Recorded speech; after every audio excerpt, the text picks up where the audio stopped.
لا إله إلا الله محمد رسول الله عليه صلاة الله وآله والأحبة لا إله إلا الله محمد رسول الله عليه صلاة الله وآله والأحبة Walaina mahum birahmatika ya Allah ya arhamar rahimin. Hadirin yang dimuliakan Allah Subhanahu wa taala, 10 menit saja duduk, insyaallah antum jadi Syiah semua. Karena teknik ini teknik yang dipakai oleh Syiah untuk mensyiahkan orang-orang ahlu sunnah wal jamaah. 10 menit saja insyaallah. Dan 5 menit kemudian kita bantah semuanya. Hadirin yang dimuliakan Allah, para pencinta sahabat Nabi, para pencinta istri-istri Rasulullah, dan sekaligus yang duduk di antara kita ada para pemaki, pembenci, pengutuk sahabat-sahabat Nabi dan pelaknat istri-istri Nabi yang sedang duduk menyamar di antara kita. Insya Allah setelah selesai mendengarkan, antum bertaubat insya Allah. Silahkan menghubungi saya kalau mau bertaubat. Jamaah sekalian yang dimuliakan Allah, singkat saja saya akan bertanya kepada salah seorang jamaah. Antum cinta sahabat Nabi? Antum cinta keluarga Nabi? Antum cinta ahlul bait? Siapa yang antum sebut dalam salat? Sahabat atau ahlul bait?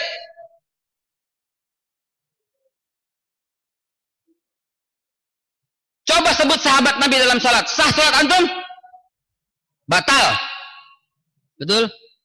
Tapi coba antum menghindari menyebut ahlul bait dalam salat antum. Batal juga salat ente. Lalu siapa yang ente cintai sebenarnya? Sahabat atau ahlul bait?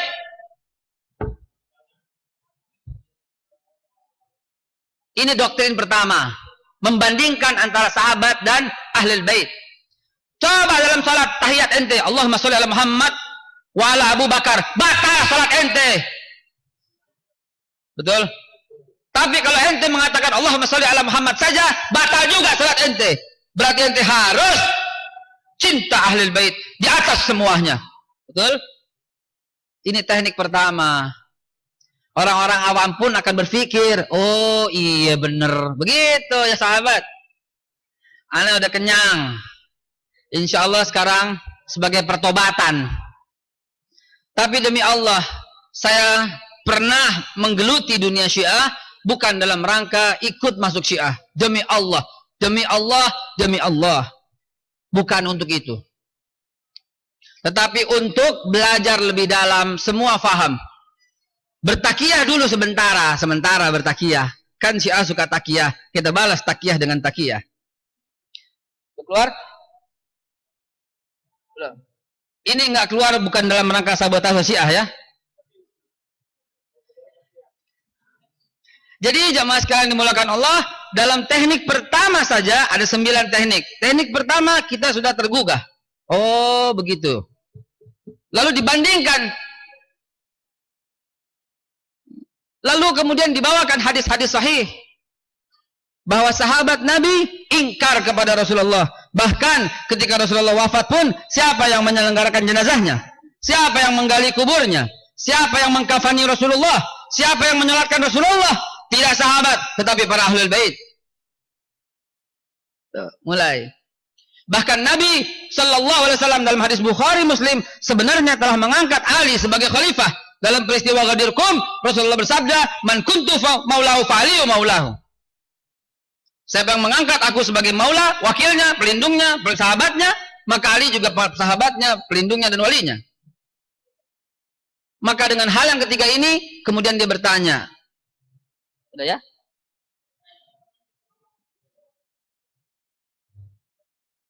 Sedang proses. Ini penting. Lalu kemudian ditanya, setelah mengetahui keutamaan ahlul bait ketimbang sahabat, ketika dibanding-bandingkan, lalu kemudian mulai bertanya lebih dalam lagi. Kemana ahlul bait itu sekarang? Kemana mereka sekarang? Mereka dibantai di Karbala. Lalu diputarkan film tentang Karbala. Ini laptopnya sayang belum keluar ya. Lalu diputarkan film tentang Karbala yang membuat orang menangis, terseduh-seduh nangis. Dan kemudian ditanya, siapa khalifah pada waktu terjadinya Karbala? Dialah Yazid yang melawan Hussein. Siapakah Yazid? Ayahnya siapa? Dialah Muawiyah yang melawan Ali bin Abi Thalib. Lalu siapakah ayahnya Muawiyah?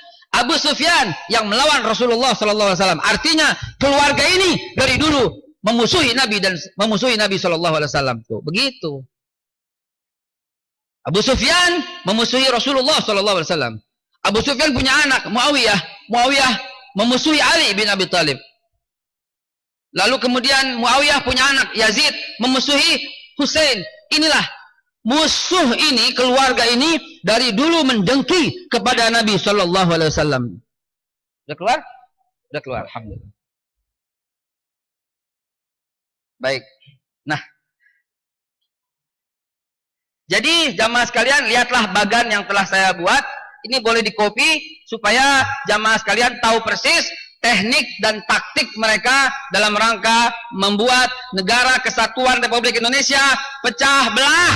Na'udzubillah, summa na'udzubillah. Kita tidak mau negara kesatuan Republik Indonesia ini seperti Suriah, seperti Irak, seperti Iran, seperti Yaman, seperti Lebanon, seperti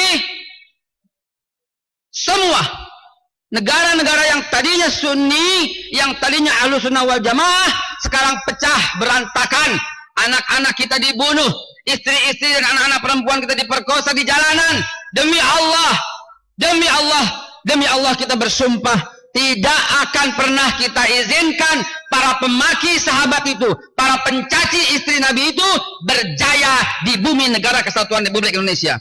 Suka enggak suka, senang enggak senang, rela enggak rela, negeri ini dibangun atas akidah Ahlus Sunnah wal Jamaah. Suka enggak suka, negara ini yang melawan penjajah-penjajah Belanda diawali dengan para pahlawan. Seluruhnya pahlawan adalah para pahlawan pencinta Nabi, pencinta Ahlul Bait, dan sekaligus pencinta sahabat-sahabat Rasulullah SAW, dan orang-orang yang menghormati istri-istri Nabi. Wahai Syiah yang sekarang sedang duduk di antara kita, ente silahkan jadi Syiah, enggak apa-apa. Kalau orang Betawi bilang enggak apa-apa. Kenapa? Karena ini bumi negara kesatuan Republik Indonesia yang belum melarang ente. Silahkan, tapi jangan coba-coba memaki orang yang kita hormati. Jangan coba-coba melaknat ummahatul mukminin. Sama kita berkolaborasi, bahkan berbisnis, bahkan berteman dengan saudara-saudara kita sebangsa setanah air yang beragama Tionghoa, yang beragama Kristen, yang beragama Protestan, yang beragama Hindu, yang Buddha, bahkan yang Yahudi sekalian, bahkan yang ateis sekalian, asal jangan coba-coba mengganggu keyakinan kami. Kita bersaudara dengan Kristen, enggak masalah selama dia tidak mencaci maki Rasulullah. Kalau mereka coba-coba mencaci maki orang yang kita hormati, pala lu hilang atau pala gua yang hilang. Begitu juga orang-orang Syiah. Ente silahkan hidup di bumi Indonesia selama pemerintah belum larang, walaupun kita sedang berupaya untuk itu. Silahkan, tapi jangan coba-coba memaki sahabat-sahabat Rasul. Jangan coba-coba mengajak. Dan terakhir, jangan coba-coba mensyiahkan bumi Ahlus Sunnah wal Jamaah. Negeri ini dibangun atas dasar Ahlus Sunnah wal Jamaah. Mana dia pahlawan yang Syiah? Kita lihat dari Aceh, Tunku Umar, Tunku Ciditiro, Cut Nyadin, Cut Mutiah, turun ke bawah, Pak Sentot Ali Basyah, turun ke bawah, Pangeran Imam Bonjol, Tuanku Imam Bonjol, Pangeran Diponegoro, lihat Husni Tamrin, lihat di Kalimantan, Pangeran Antasari, lihat di Sulawesi, Pangeran Hasanuddin, Sultan Hasanuddin, lihat Tidore, lihat kerajaan-kerajaan Maluku, lihat Patimura, seluruhnya demi Allah Ahlus Sunnah wal Jamaah. Tidak pernah kita dengar mereka mencaci maki Rasulullah. Tidak pernah kita mendengar mereka mencaci sahabat-sahabat Nabi. Ini baru kemarin tahu-tahu maki-maki sahabat Nabi, baru ngaji selembar dua lembar, mengutuk Aisyah di mimbar-mimbar. Saya punya filmnya, saya punya videonya, karena saya pernah berada di dalam mereka. Sekarang kita saksikan bagaimana cara-cara mereka membuat negeri ini menjadi negeri yang Syiah, dan akhirnya konflik terjadi. Teknik pertama, Mereka akan membangkitkan kecintaan kepada Ahlul Bait dan kemudian membanding-bandingkan hadis, membanding-bandingkan dengan sahabat. Teknik yang kedua, mereka memancing kesedihan. Jadi tadi teknik pertama sudah saya sampaikan bahwa kita harus cinta dong kepada Ahlul Bait. Kenapa? Karena mereka salawat kita, Allahumma sholli ala Muhammad wa ala ali Muhammad. Tidak benar salawat wa ala ashabi Nabi, batal salat ente. Lalu mereka membangkitkan kesedihan, lihat Karbala mereka menangis. Saya banyak filmnya yang memutarkan mereka menangis berpura-pura. Lalu kemudian mereka mengatakan mereka dibantai semuanya kapan? Yaitu pada hari Asyura. Tepatnya 10 Oktober 860 Masehi. Itulah hari Asyura bertepatan dengan 10 Muharram. Itulah hari pembantaian cucu Nabi. Kita salat setiap hari menyebutkan namanya. Maka kalau kita tidak bersedih atas hari pembantaiannya, diragukan keimanan kita, saudara-saudara. Pakai nangis segala, saudara. Lalu kemudian mereka memutarkan film. Jamaah, kalau antum mendengar film ini, nonton film ini, nangis bercucuran kita. Ya Allah, Husain dibantai. Maka akhirnya lihat, inilah peristiwa Karbala, di mana cucu Nabi ingin menuntut, ingin meminta haknya, tapi disambut dengan pedang, disambut dengan 4.000 pasukan Yazid yang membantai cucu Nabi. Lihatlah, cucu Nabi pakai begini segala. Husain dibantai, dia tidak membawa senjata, dia tidak membawa pedang, dia tidak membawa panah, dia tidak membawa senjata apapun, dia hanya membawa iman untuk menyadarkan Yazid bin Muawiyah bin Abi Sufyan. Tetapi lihat sambutannya, kemudian palanya dipenggal, kemudian palanya diarak, dijadikan bola. Ya Allah, dialah Husain, dialah Husain. Maka mulai teriak, labbaik ya Husain, labbaik ya Husain. Maka tidak salah kalau kita mengabadikan ini. Kepala Al-Husain dibawa, lalu kemudian kita turut bersedih. Tunjukkan kesedihan Anda. Maka dia merajah tubuhnya. Kenapa? Ingin ikut merasakan kepedihan Al-Husain. Ini tidak masalah. Kenapa? Karena dia, saudara lihat, ini orang mau mati masih teriak, labbaik ya Husain.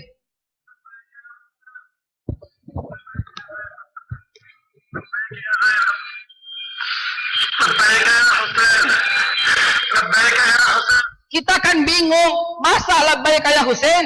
Ini yang Ustadz Abdurrahman yang mendengarkan. Ini yang beliau dengarkan di sana, di Mekah. Saya juga saksinya Ustadz, bahkan saya merekam mereka. Yuk, kalau antum semua mau lihat rekaman mereka, silahkan.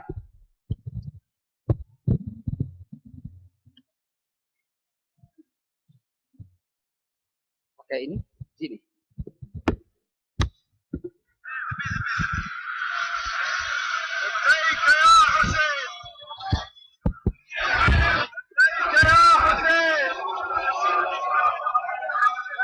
Mereka teriak seperti itu.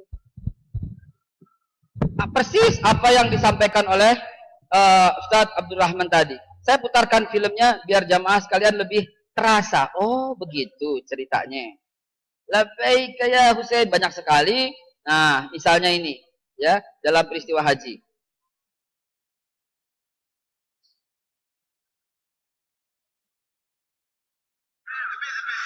Lihat. Di terowongan.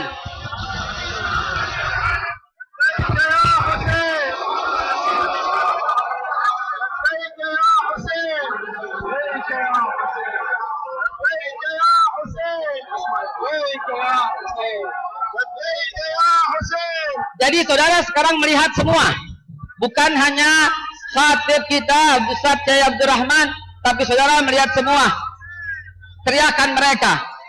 Siapa yang ngajarin ini saudaraku? Kok labbaik ya Husain? Kok labbaik ya Husain? Lucu sekali. Maka kita lihat dedengkot-dedengkotnya mereka. Lihatlah, dedengkot ini berteriak dengan tegasnya dalam sebuah peristiwa, ya, acara. Ini di Indonesia, saudaraku.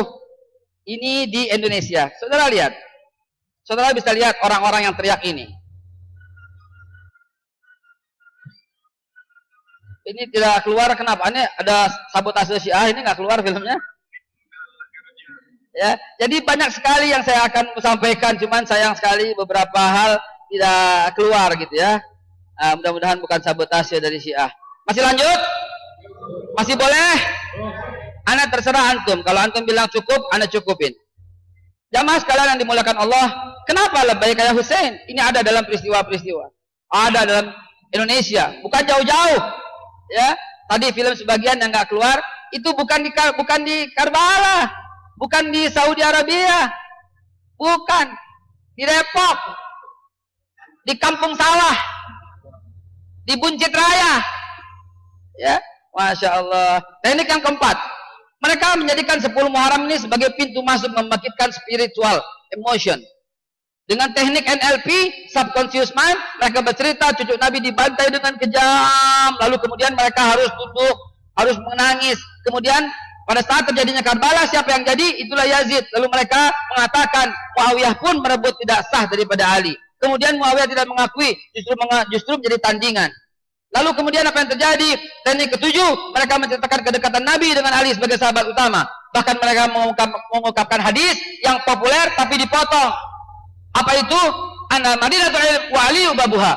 Aku kotanya ilmu, Ali pintunya. Dipotong depan sama akhir.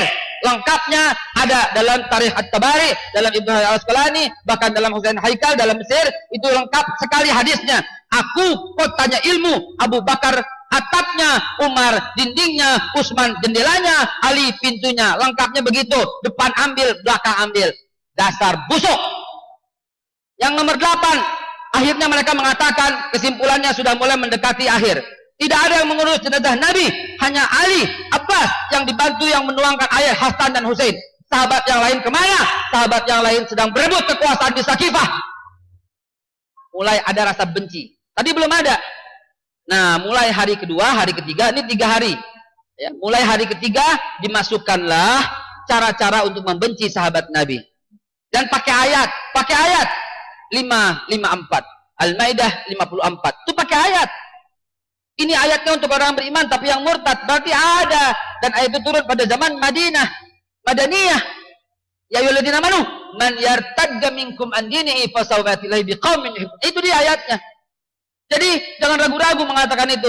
Terakhir yang ke-9, hanya Ali yang berhak, bukan Abu Bakar, bukan Umar, bukan Utsman, karena mereka telah kafir pada waktu mengabaikan pesan Nabi di Ghadirkum. Lihat, ini bukan adu domba saudaraku, ini ada dalam kitab Al-Mukhtarat min Ahadits wal Khutbat Al-Imam Khomeini halaman 42.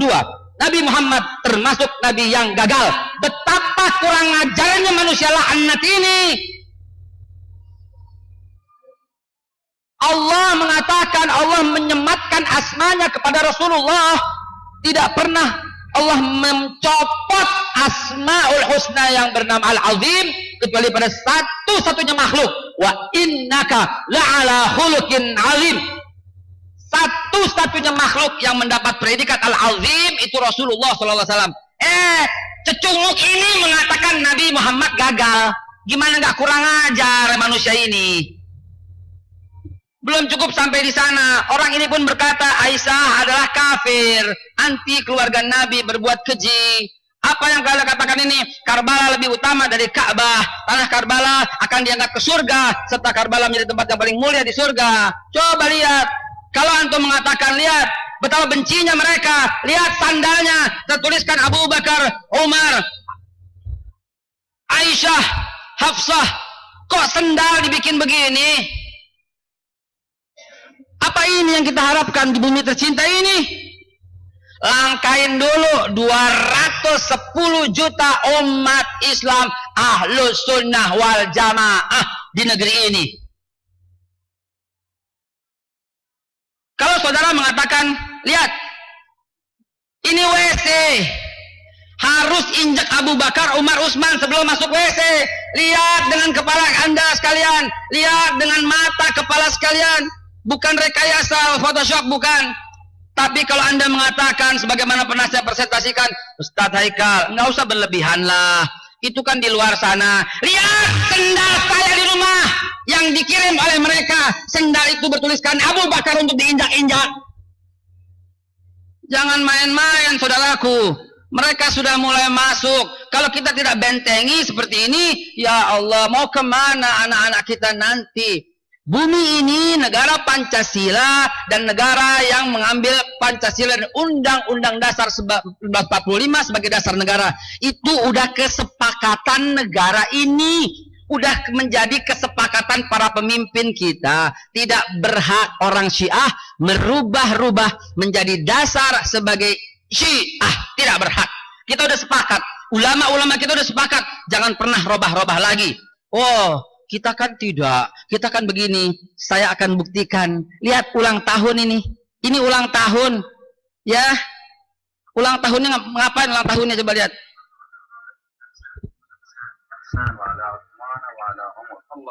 Ulang tahun, sayang filmnya nggak berjalan ya. Laknatullah ala Umar, laknatullah ala Aisyah, wa laknatullah ala Hafsah. Ulang tahun aja begitu. Bagaimana nggak benci? Oh, itu kan di luar sana. Lihat. Lihat buku SMP kelas 2. Ketika menjelaskan keturunan Umar bin Khattab. Lihat. Tanya para penerbitnya. Kenapa gambar Umar bin Khattab harus ada dalam gambar babi? Kenapa coba? Ini sudah masuk. Nggak bisa diam-diam aja. Nggak bisa duduk-duduk santai. Nggak bisa.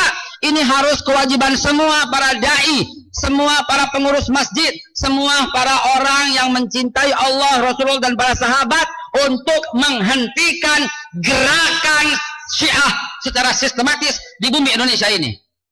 Lihat yang kami temukan. Sedang sosialisasi buku MPR DPR waktu itu. Ternyata di tengah-tengahnya ada buku kemuliaan tentang Ali bin Abi Thalib. Kalau ini saya tidak bisa ungkapkan di umum karena betapa busuk, ya, kotor kata-katanya. Ini adalah tekniknya. 4 pilar kebangsaan yang terancam, Pancasila, UUD 45, NKRI, Bhinneka Tunggal Ika dengan ini. Pertama, remote control di ICC, Islamic Culture and Center Jakarta, didirikan oleh Iran. Yang kedua, indoktrinasi, media penyebaran. Yang ketiga, target 4 pilar integrasi. Jamaah sekalian, ini boleh disimpan dan akan saya simpan di laptop ini. Yang menginginkan materi ini, silahkan menghubungi pengurus dan sebarluaskan kemanapun Anda bisa. Bagaimana tekniknya? Gampang. Untuk mengatasi ini semua gampang. 1, jangan dilawan, biarkan mereka. 2, jangan dilawan, biarkan mereka. 3, jangan dilawan, biarkan mereka. Karena ini semuanya benar dan fakta. Kita memang mencintai cucu-cucu Nabi. Kita memang mengakui Ahlul Bait adalah mulia. Kita memang turut bersedih dengan peristiwa Karbala. Kita juga boleh memperingati Asyura untuk meningkatkan kecintaan kepada Ahlul Bait, silahkan. Tapi di dalamnya harus teriaknya adil dong. Jangan labbaik kayak Husain doang loh. Labbaik kayak Muhammad sallallahu alaihi wasallam. Labbaik kayak Hamzah yang di black, yang dirobek-robek dadanya. Labbaik kayak Ja'far yang dipotong-potong sampai kukunya. Labbaik kayak Umar yang dibunuh oleh Ibnu Muljam, Abu Lu'lu' al-Firaus. Labbaik kayak Utsman yang dipotong-potong oleh Abdullah bin Sabah dan pasukan yang bernama Muhammad bin Abu Bakar. Labbaik kayak Ali yang ditikam oleh Ibnu Muljam. Labbaik kayak Ja'far. Labbaik kayak Ammar bin Yasir. Labbaik kayak Sumayyah. Sebut semua dong. Jangan cuma satu. Karena yang berduka bukan cuma satu. Yang berkorban untuk Islam juga bukan satu. Sebut juga. Labbaik kayak Diponegoro. Yang berkorban saat sakit sampai di rumahnya tidak punya apapun. Teriak juga dong untuk pahlawan Indonesia. Labbaik kayak Cut Nyadin. Labbaik. Kenapa? Karena dia berkorban untuk kemerdekaan Indonesia. Sebut semua dong. Jangan cuma satu. Akhirnya mengkultuskan ini. Kita mencintai semuanya. Sebut dong. Labbaik kayak Wali Songo. Kenapa? Dibantai oleh Cornelius de Houtman. Mereka Cornelius de Houtman pembantai Wali Songo. Dan cucu-cucu Wali Songo dibantai. Sejak kedatangan cucu Nabi yang ke-22, Maulana Malik Ibrahim, atau yang lebih kita kenal Sunan Gresik, keturunannya dibantai oleh Cornelius de Houtman. Sebut dong mereka. Jangan cuma ya Husain doang. Kita tidak bisa bantah itu. Yang keempat, yang kelima, yang keenam baru kita bisa boleh bantah. Bagaimana cara bantahnya? Sederhana. Sederhana saja. Bahwa yang terjadi persis seperti yang beliau katakan. Saya ceritakan sejenak begini tentang Muawiyah dan Ali bin Abi Thalib. Dari mana konfliknya? Tadi Khatib sudah menceritakan. Konflik itu terjadi karena Abdullah bin Sabah yang kaum Syiah tidak mengakui. Katanya tokoh fiktif. Faktanya yang terjadi adalah ketika Utsman bin Affan terbunuh, ya, Utsman bin Affan terbunuh, kemudian Ali bin Abi Thalib bukan tidak mencari pembunuh Utsman, tapi suasana lagi chaos, lagi genting. Maka Ali lebih fokus ijtihadnya untuk membenarkan ini. Namun Muawiyah tidak setuju dengan pendapat Ali. Baca sejarah dengan lengkap, Muawiyah dan Ali tidak pernah berselisih faham, kecuali Muawiyah tidak bersedia diturunkan sebagai gubernur Kufah dan Basrah, tapi tidak pernah mengangkat dirinya sebagai khalifah. Namun karena kekuasaannya cukup besar, maka akhirnya dijadikan usulan. Mari, kata siapa? Mari kita rapat. Nih, sejarah yang tepat demikian. 42 kitab sejarah, saya berani bersaksi, 42 kitab sejarah yang menceritakan ini. Yang umum, yang netral.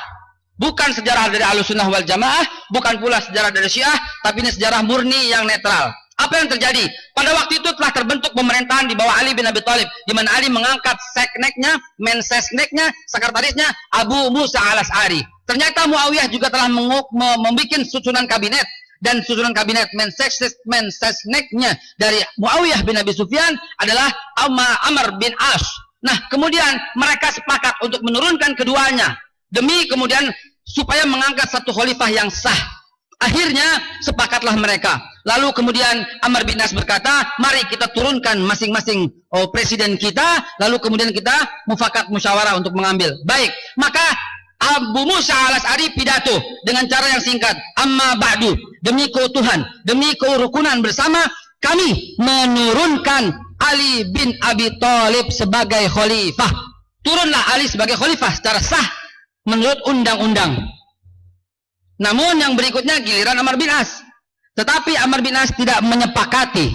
Amr bin As pidatonya begini. Saudara-saudara sekalian, saudara sudah dengar bahwa Ali telah turun sebagai khalifah, maka sekarang yang sah adalah Muawiyah bin Abi Sufyan. Demikian, ini adalah persoalan politik. Sama halnya, tidak menjadikan antum kafir karena memilih Agung Laksono daripada Abu Rizal Bakri. Anda pendukung Abu Rizal Bakri tidak menjadi murtad karena mendukung Agung Laksono. Begitu juga soal Romi dengan Surya Dharma Ali. Ini hanya sebuah politik semata. Toh setelah itu mereka sholat bersama-sama dan meminta Ali bin Abi Thalib sebagai imam dan sholat bersama-sama. Tidak menjadikan saling mengutuk, saling kafir. Adapun perang antara Ali dengan Aisyah tidak pernah terjadi. Tidak pernah terjadi. Saya bisa buktikan tidak pernah terjadi dengan peta. Di mana perangnya, bagaimana. Yang terjadi adalah Aisyah diserang oleh pasukan Al-Jausan dari Basra dan Kufah. Ali di Madinah, Aisyah dari Mekah ke atas. Kalau Aisyah menyerang Ali, maka peperangannya harus terjadi di Madinah. Tapi Aisyah dengan Zubair bin Awam, dengan Talhah bin Ubaidillah, dan para sahabat senior itu ke atas ke Basra untuk mencari pembunuh Utsman karena sembunyi. Di tengah jalan dia sedang dihadang oleh penduduk Kufah dan diperangi. Dan Ali bin Abi Thalib datang dari Madinah untuk menjemput Aisyah karena Ali berpesan, karena mengingat sabda Nabi SAW. Apa kata Rasulullah? Wahai Ali, saat kau menjadi khalifah, nanti akan ada fitnah terhadap istriku.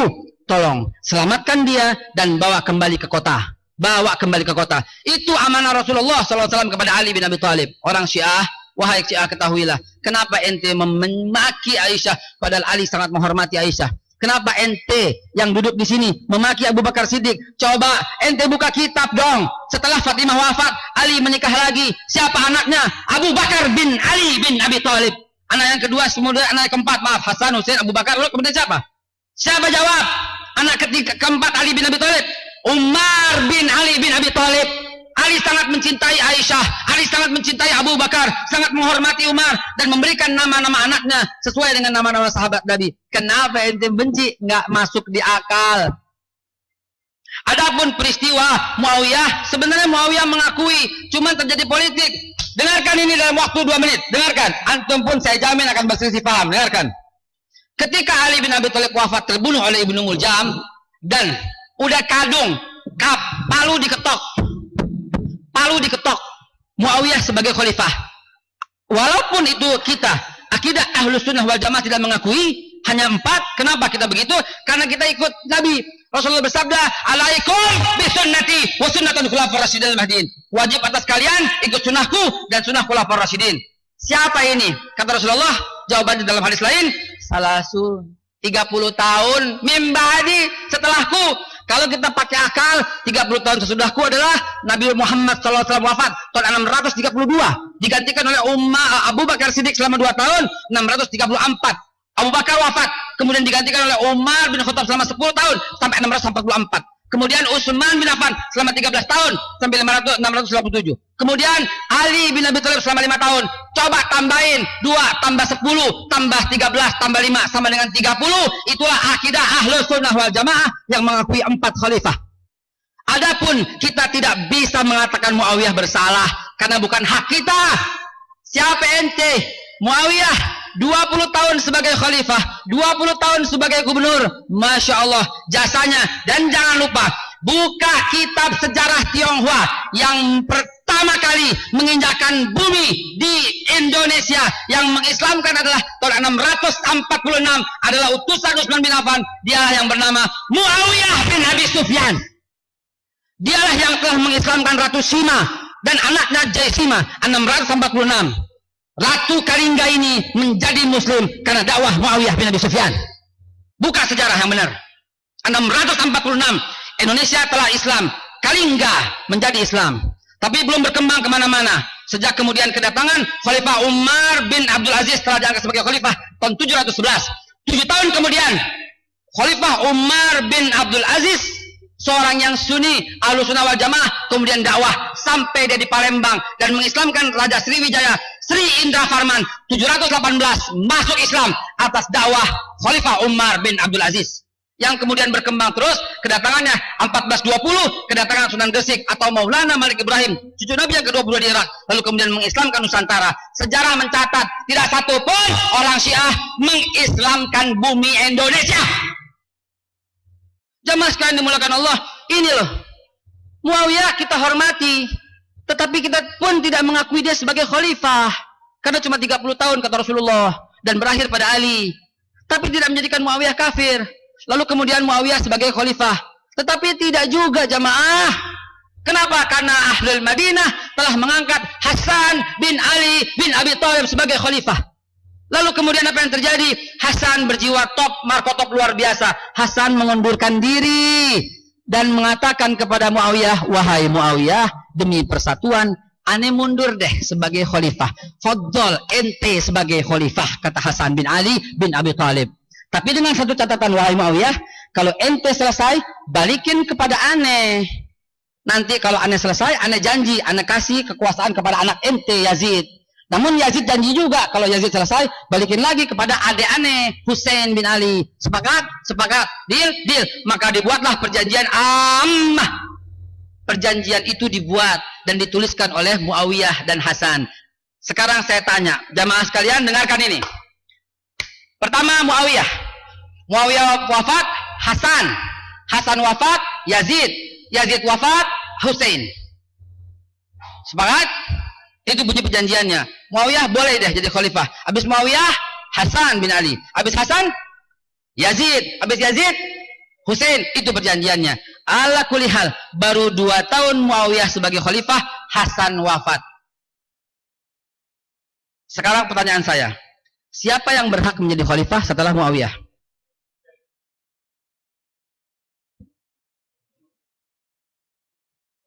Yazid, Husain. Yazid, Husain. Ente sendiri berbeda pendapat, apalagi mereka yang hidup tahun 680. Jadi ini lumrah, normal. Nggak usah berlebihan deh orang Syiah dengan mengkafirkan semua orang yang tidak ikut Ali. Nggak usah. Kafir mengkafirkan itu tidak layak di bumi kita. Itu hak prerogatifnya Allah Subhanahu Wa Taala. Tidak juga majelis ulama. Anda pun tidak mengatakan ente kafir dari awal sampai akhir. Anda tidak mengatakan ente kafir. Anda cuma bilang bumi ini Ahlus Sunnah wal Jamaah, jangan rusak bumi ini, jangan hancurkan ketentraman negeri ini. Cuma itu yang Anda bilang. Haknya majelis ulama, haknya pemerintah. Sekali lagi, pikir dengan sederhana. Muawiyah. Kalau Muawiyah wafat, Hasan. Hasan wafat, Yazid bin Muawiyah. Yazid wafat, Ali. Itu bunyi perjanjiannya. Sekarang tiba-tiba Muawiyah udah mau mangkat, Hasan bin Ali meninggal. Siapa khalifah berikutnya? Yazid, Husain, Yazid, Husain. Ente sendiri, kita sendiri beda pendapat. Akhirnya Muawiyah berkata, aku akan menyerahkan kepada Hasan, tapi Hasan udah wafat. Karena itu Yazidlah yang berhak. Nanti abis Yazid baru Husain. Ternyata Husain tidak sependapat. Muawiyah, terahnya yang penting, keturunannya yang penting. Bani Abbasiyah dulu dong, baru Bani Umayyah. Bani Abbasiyah, Bani Umayyah, Bani Abbasiyah, Bani Umayyah, balik-balikan baninya dong. Kata Muawiyah, tidak. Perjanjiannya bukan soal bani-bani, soal nama. Muawiyah dulu, baru Hasan. Hasan wafat, ya Yazid dong. Maka Muawiyah secara sepihak mengangkat Yazid anaknya sebagai khalifah. Husain nggak terima. Maka Husain ingin berdiskusi baik-baik sama Yazid. Mari kita berangkat. Mari kita berangkat. Mari kita jalan. Sahabat berkata, sudahlah Husain, sabarlah. Kau tidak tahu apa yang sedang dihadapi mereka. Diamlah di sini. Tidak, kata Husain. Pantang cucu Nabi takut. Bukan soal takut atau berani, Cong. Tapi strategi ini, Cing. Maka akhirnya apa yang terjadi? Husain tetap berangkat demi hormatnya, demi khidmatnya, demi persatuannya. Husain bin Ali bin Abi Thalib, kita akui sebagai syahid terbesar pada zaman itu, tidak membawa senjata sepotong pun, tidak membawa panah, tidak membawa pedang, tidak membawa tumbak. Dialah Husain yang kita hormati, yang kita sayangi. Dia hanya membawa keluarganya, tujuannya untuk silaturahim kepada Yazid, untuk berdiskusi dan musyawarah. Bagaimana baiknya ini? Kan Bani Umayyah udah 2 kali mimpin. Bani Abbasiyah dong. Cuma begitu doang, sederhana. Tapi di tengah jalan ada seorang munafik yang tidak diketahui oleh Yazid itu sendiri. Munafik itu bernama Amir bin Zaid Jausan dan Sinan bin Anas. Dialah tokoh 2 orang yang membunuh Amr bin Zaid Jausan, itu yang memanah Husain. Dan Sinan bin Anas yang memenggal kepala Husain. Yazid di mana? Jauh. Ini di Karbala. Ini di Karbala. Yazid di Kufah, Basrah. Kenapa Yazid yang dimusuhi? Saudara tahu apa yang terjadi ketika peristiwa ini dilaporkan ke Yazid? Yazid menghukum kedua manusia ini. Jadi akur aja. Yang berantem kenapa lu? Bahlul, sini lo maju. Yang ngumpet-ngumpet tuh sini maju, silahkan. Ya, jamaah sekalian dimuliakan Allah, ini teknik ke-6. Mereka mengatakan demikian. Kita bahas lagi. Ini perjalanan hukum. Kita bahas lagi. Kedekatan Ali, ya betul. Tapi Abu Bakar juga lebih utama dong. Abu Bakar jauh andilnya lebih besar daripada Ali bin Abi Thalib dong. Pada awal pergumulan Islam, Ali 9 tahun. Abu Bakar yang berjuang menghabiskan semua hartanya. Abu Bakar, maaf, Abu Bakar Siddiqlah yang telah berjuang habis-habisan dan mengislamkan Utsman bin Affan, Abdurrahman bin Auf, Talhah bin Ubaidillah, Zubair bin Awam, Bilal bin Rabah, Salman Al-Farisi, Abi Dzar Al-Ghifari, dan inilah 10 utama sahabat Nabi yang masuk surga tanpa hisab. Atas jasa Abu Bakar Siddiq disebut 4 kali dalam Al-Quran sekilas namanya, kecuali pada waktu di Goa Sur. Pada waktu berjalan Allah menyebutkan li ashabi, pada sahabatnya. Lagi pula Abu Bakar Siddiq pernah mendapat sabda kata Nabi, andai kata iman satu kota Madinah ditimbang dengan iman Abu Bakar Siddiq, masih lebih berat iman Abu Bakar Siddiq. Masya Allah, Abu Bakar yang mulia. Andai kata boleh seseorang mengambil kekasih, maka Abu Bakar akan kuambil kekasihku, kata Ali bin Abi, kata Rasulullah bin sallallahu alaihi wasallam. Bahkan ketika Abu Bakar wafat, Ali yang bercerita, Ali yang berkhutbah, Ali bin Abi Thalib yang berkhutbah ketika Abu Bakar wafat. Apa khutbahnya? Wahai pemimpin Islam, wahai Khalifatul Rasul, wahai Ummul Mu'min, wahai Amirul Mu'minin, wahai Khalifatul Rasul, andai kata aku Sungguh nikmat berada dalam posisimu. Tidak ada iman satu kota Madinah kecuali engkau lebih berat iman itu, wahai Abu Bakar, wahai As-Siddiq, selamat jalan. Ini Ali bin Abi Thalib yang kau jadikan Tuhan menghormati Abu Bakar Siddiq. Bagaimana dengan Umar? Masya Allah, satu-satunya sahabat yang kata-katanya mendahului ayat adalah Umar bin Khattab. Satu-satunya sahabat yang kata Nabi, andai kata ada Nabi setelahku, maka Umar Nabi itu. Bahkan Nabi menggaranti, garanti dari Nabi, Umar bin Khattab tidak bisa diganggu setan. Inna syaitanu la yafirru min zilli Umar. Sesungguhnya setan lari ngibrit daripada Umar. Wa masalaka Umaru fajjan illa wasalaka syaitanu fajjan akhar. Tidaklah Umar berjalan di satu gang, kalau di ujungnya ada setan, pasti setan pilih gang lain karena takut berhadapan dengan Umar bin Khattab. Siapa ini? Jadi jangan macam-macam dah. Yang ke-8, tidak ada yang mengurus jenazah Nabi. Bahlul, buka kaifiat penyelenggaraan jenazah. Di situ tertulis dengan jelas bahwa yang menyelenggarakan jenazah afdolnya itu keluarga. Nabi Muhammad itu bukan malaikat, walaupun kedudukannya di atas malaikat. Nabi Muhammad itu bukan makhluk Jibril, walaupun lebih mulia daripada Jibril alaihissalam. Nabi Muhammad itu manusia. Karena beliau manusia, lelaki tulen, beliau punya kemaluan dan harus dibersihkan. Beliau karena dia manusia. Dan kaifiat jenazah itu memang keluarga, dan itu pun amanah Rasulullah SAW. Kalau beliau wafat, yang mandikan ya jelas keluarga. Ya jelas keluarga. Yang keluarga ada pada saat itu adalah Abbas bin Abdul Muthalib, paman Nabi, yang memandikan. Lalu kemudian keponakan Nabi, Ali bin Abi Thalib, yang menggosok-gosok Nabi. Lalu yang menuangkan air, Hasan, Husain, ya jelas cucu-cucunya. Bukan ini berarti sahabat-sahabat yang lain tidak mau memandikan jenazah Nabi. Lu pikir pakai otak, waktu Rasulullah wafat, ada 124.000 sahabat Nabi. Kalau semuanya memandikan, jelas mereka iri dong. Akhirnya mereka semua mau memandikan. 3 bulan baru kelar mandiin Nabi, karena yang mandikan 124.000 orang. Ya jelas dong keluarga, pakai otak dong. Dan ini sahabat, ini kaifiat Nabi, ini pesan Rasulullah. Terakhir, soal Ghadir-Qum, kita bantah dengan simpel sekali. Apa itu Ghadir-Qum? Ghadir-Qum sebuah tempat di antara Mekah dan Madinah, tepatnya di Jauhah. Ini Ghadir-Qum.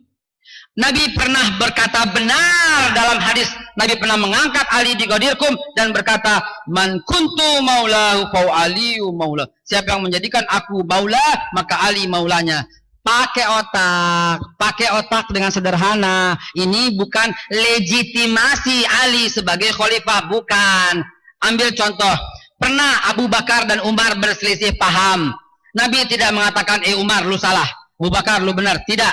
Tapi Nabi berkhutbah dengan sederhana. Apa khutbah Nabi? Wahai penduduk Madinah, andai kata iman kalian ditimbang oleh iman Abu Bakar Siddiq, maka lebih berat iman Abu Bakar Siddiq. Amma ba'du. Itu tahu Nabi lagi nyindir Umar. Umar jangan macam-macam lu Abu Bakar. Habis kejadian itu, Umar menghampiri Abu Bakar dan minta maaf. Contoh lagi, ada seorang sahabat Nabi kentut. Kentut lagi khutbah. Apa kata Nabi? Yang kentut batal, wudhu lagi. Begitu? Tidak. Nabi nggak pernah memalukan orang di tengah umum. Nabi langsung mengatakan, sesungguhnya memperbaharui wudhu itu sebuah kebaikan. Sahabat pada diri. Apa kata yang kentut? Selamat gua nggak ketahuan. Begitu kan? Ini cara-cara bijaksana Nabi SAW. Peristiwa Ghadir-Qum persis begitu. Ghadir-Qum adalah peristiwa ketika Zulhijjah, ketika Nabi sedang melaksanakan haji. Dari Madinah, rombongan rame-rame ke Mekah. Sebelum sampai di Mekah, terdengar kabar ada pemberontakan di daerah Hadramaut, Yaman. Maka Nabi mengatakan, wahai Ali, bawalah ahlul Madinah sebagian ini ke Hadramaut, ke Yaman, untuk membereskan pemberontakan itu. Sedangkan Nabi dan para sahabat yang lain melaksanakan haji wada. Maka Nabi dan para sahabat melaksanakan haji wada. Sesampainya di sana, ternyata pasukan pemberontak dari Yaman hanya dalam waktu 2 hari beres oleh kehebatan Ali bin Abi Thalib. Lalu Ali bin Abi Thalib berkata kepada Abu Musa al-Ash'ari, wahai Abu Musa, aku serahkan kepemimpinan umat kepadamu, aku akan menyusul Nabi, aku akan melaksanakan haji wada bersama Rasulullah. Siap wahai Ali, kata Abu Musa al-Ash'ari. Di tengah jalan Ali bin Abi Thalib kelelahan dan kemudian beliau istirahat. Ternyata pasukan memang gampang dikalahkan. Abu Musa pun menyusul Nabi. Di tengah jalan Ali berjumpa lagi dengan pasukan Abu Musa. Ali betapa marahnya. Ali berkata kepada Abu Musa, wahai Abu Musa, kenapa kau naiki onta itu? Padahal ini ghanimah, tunggu Nabi bagi-baginya.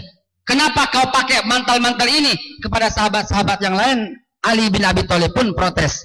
Lalu apa kata mereka? Wahai Ali, kami tidak memiliki ini. Kami hanya memakai. Daripada dingin, maka mantel ini kami pakai. Daripada jalan kaki jauh, maka unta dan kuda ini kami pakai. Itu sebabnya kami mendahului kamu. Tidak! Ini fasik, kata Rasulullah, kata Ali bin Abi Thalib. Ini fasik. Belum Nabi Muhammad bagi. Kami tidak memiliki, kami hanya pinjam. Tidak, kata Ali bin Abi Thalib. Maka kejadian ini sampai ke telinga Nabi. Ali tidak berkata-kata, tidak berbicara kepada Abu Musa dan pasukannya. Ali marah kepada mereka. Namun sampai kepada Nabi, apa yang Nabi lakukan?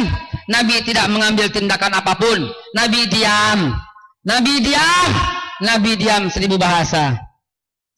Akhirnya ketika haji selesai, sampailah titik di Ghadir Qum. Ghadir Qum ini adalah poin, titik, bukan perpisahan. Di Ghadir Qum, orang-orang ahlu Irak pergi ke atas, orang-orang ahlu Suriah ke atas, ke selatan, ke timur, ke timur barat. Orang-orang Yaman pulang ke selatan, orang-orang Syam ke arah utara sebelah timur sedikit. Akhirnya sudah habis semua orang-orang, tinggal orang Madinah. Baru Nabi berkata, mengangkat tangan Ali, man kuntu maula fa Ali maulahu. Siapa yang menjadikan aku sahabatnya, maka jadikan Ali sahabatnya. Itu untuk Abu Musa al-Ash'ari dan kawan-kawan yang memusuhi Ali. Bahlul. Habis itu Abu Musa datang kepada Ali dan minta maaf, wahai Ali, kami yang salah, engkau yang benar. Itu bukan legitimasi pengangkatan Ali sebagai khalifah. Kalau Nabi berniat mengangkat Ali sebagai khalifah, Nabi harusnya bicara di Mekah bersama orang ahli Kufah, ahli Basrah, ahli Yaman, ahli Syam, semuanya lagi kumpul semuanya itu. Baru Nabi berkata, kalau aku wafat, Ali penggantiku. Itu baru legitimasi. Kalau ketemu hadis begitu, bisa kita katakan Abu Bakar mengambil haknya Ali. Tapi Nabi tahu ayat, Rasulullah paham Al-Quran. Dalam Islam tidak ada patrilineal. Dalam Islam itu semuanya musyawarah, mufakat, musyawir, tasyawiru. Musyawarahlah kalian, kata Allah. Itu yang dipegang Nabi. Karena itu Nabi tidak menunjuk dengan jelas siapa penggantinya, tapi Nabi menyerahkan kepada musyawarah. Maka hasil musyawarah mengangkat Abu Bakar, maka Abu Bakar sah sebagai khalifah. Hasil musyawarah mengangkat Umar, kemudian sah sebagai khalifah. Hasil musyawarah mengangkat Utsman, kemudian sah sebagai khalifah. Hasil musyawarah mengangkat Ali sebagai khalifah, sah. Inilah akidah Ahlus Sunnah wal Jamaah. Dari waktu 10 menit saya sudah 2 jam. Hampir 2 jam. Ini sekadar cuplikan. Lihat Imam Ja'far Shadiq yang sangat dimuliakan oleh orang-orang Syiah. Ternyata bapaknya itu namanya Imam Al-Bagir, ibunya Ummu Farwa. Ternyata ibunya itu Ummu Farwa punya ayah namanya Imam Qasim, punya ayah namanya Muhammad, punya kakek namanya Abu Bakar Siddiq. Yang benar aja. Waduh, ini para dedengkot Syiah ini, ya Allah. Ya. Nah, ini ada contoh ajarannya. Siapa yang mau Syiah? 5 jam $50. Ayo, ini pasar mut'ah. Ayo, silakan. Yang mau perempuan pilih. Dipilih. 1 hari $75. Kalau mau 2 hari $100. Kalau gadis perawan tambah lagi $150. Ayo, dipilih. Habis dipilih, boleh dipakai di tenda-tenda di samping Masjid Syiah. Boleh, ayo dipakai, silahkan.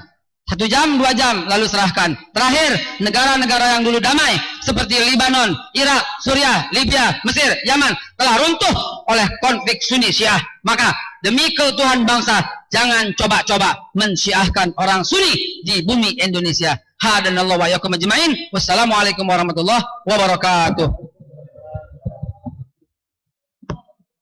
Takbir! Takbir! Takbir! Sallu ala Nabi.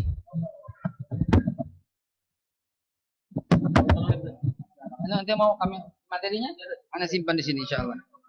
Anda simpan materinya di sini insyaallah. Alhamdulillah rabbil alamin. Insyaallah. Oh, masyaallah, ya khair. Assalamualaikum warahmatullahi wabarakatuh. Alhamdulillah. Lebih. Saya copy sekarang. Lihat, saya tidak kurangi, tidak tambah.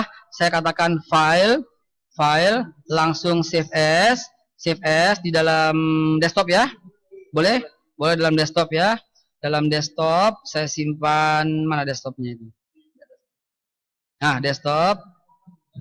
Saya punya ratusan film, Pak. Ratusan film